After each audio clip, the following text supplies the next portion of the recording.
Greetings. I hope you are all having a fabulous time, and if not, why not? It's all about perspective on things. And I'd like to give you an analogy or a sort of blueprint that you can apply to many more things. So we're going to look at the Turin Shroud. Straight away I look at the word, the tour in. It's a tour within oneself. But let's bring in a little idea of how the real magic works with all of this. A lot of it will be based on personal experience. So what seems the most convoluted connections, for example? I'm going to talk about the Turin Shroud. So I get a song come into the mind called Assault and Battery by Hawkwind. I've already done the equivalent of the Old Testament, the foreshadowing, and I have, in the prophecy poetry, I've added that song. But just to sort of recapitulate, the opening lines of that song are, "Lives of great men all remind us we may make our lives sublime, and in parting leave behind us footprints in the sands of time." So now when we turn this with that in mind, in connection to the Turin Shroud, you get the New Testament, you also get a revelation out of it. And I'm sharing this with you because it's perfect as a blueprint, as I've said.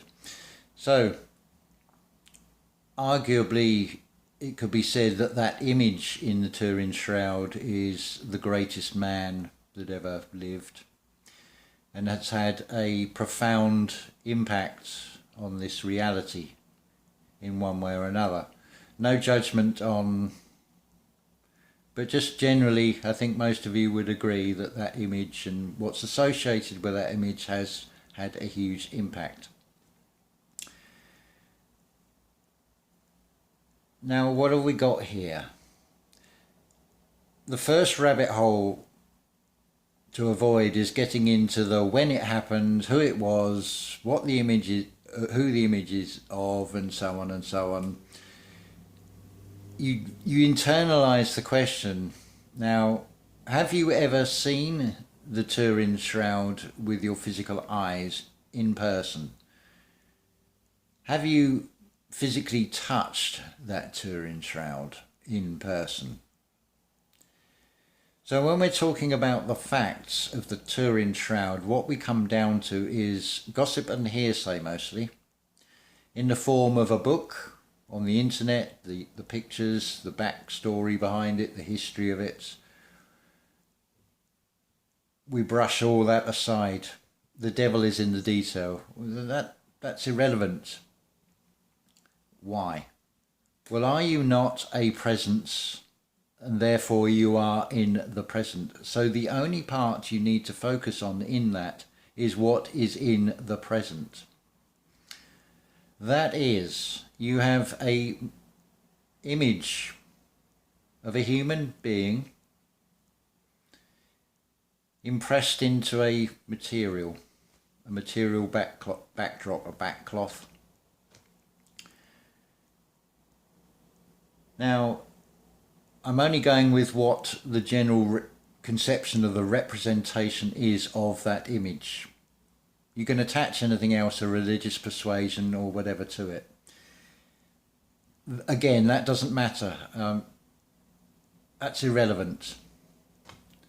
That's just opinions. You can go looking for the historical truth. But what about the spiritual facts? Let's look at the spiritual facts. Now, would you say that that image of that human can move, can do anything? So what have we got there really? We have an image of a man on a material background. What is missing is the essence. That is the message in that story. What you are seeking is the essence. The story goes with that shroud. It's something like 12 foot long. It's laid out. The corpse of Jesus is laid upon it, and then it's sort of folded over. So that material will generally take on, it will embody the outer shell, and it will take on the basic physiology of that being. Now, what about turning that inwards? Being that essence in a physical form that is burning an impression upon the material realm, the material backdrop all around us. That is what I take from that. Is it the absolute truth? It is only the truth in the so far that it creates a harmony within oneself. There is no internal conflict over what it is or whatever. The feeling I get and the message, the spiritual message I get from that, have brought about a new world order within oneself. There is no chaos, there is no internal conflict about that. That is resolved, resolved. The truth is known only to one. It doesn't say there's one truth. It says the truth is known only to one. That one is you, all of you. How something feels, how it can make sense to you, can bring a harmony and a balance within oneself. That is the real truth of it. The rest is just a game that you can keep going round and round in circles and never find the answer. They are the rabbit holes of it all. So use that as a blueprint and apply it to many other things. See what is there right in front of you. Draw on the experience of what you have, what comes into the mind. That spirit, that real cloud as opposed to the Google cloud, those spiritual downloads. This material realm lacks one thing, and that is imagination and creativity, the power to create.